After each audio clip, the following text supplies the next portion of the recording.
mãi bình an muôn nhà, yêu thương ấm no, người một nơi cùng nhau trở về sum vầy, tiếng cười khắp muôn nhà, tiếng pháo mới rộn ràng, cùng ngàn câu chuyện an lành, chào năm mới thiên thang. Hoa đào thơm tươi,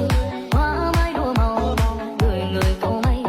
an khang phúc lòng, dù ở chốn xa nào, dù có khó khăn nào, trở về nơi chốn yên bình, ấm áp của gia đình. Tết là Tết sum vầy, cầu sum túc mọi nơi cùng đón xuân về và chung muôn nhà đều yên vui cùng ấm no, xóa bỏ những ưu phiền, xóa hết mọi đau buồn, đem yêu thương đến muôn nhà, chào một năm mới yên bình. Bởi vì Tết là Tết sum vầy, cầu sum túc mọi nơi cùng đón xuân về và chung muôn nhà đều yên vui cùng ấm no, xóa bỏ những ưu phiền, xóa hết mọi đau buồn, đem yêu thương đến muôn nhà, chào một năm mới yên bình.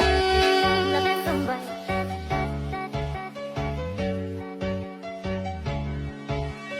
Tết là Tết sum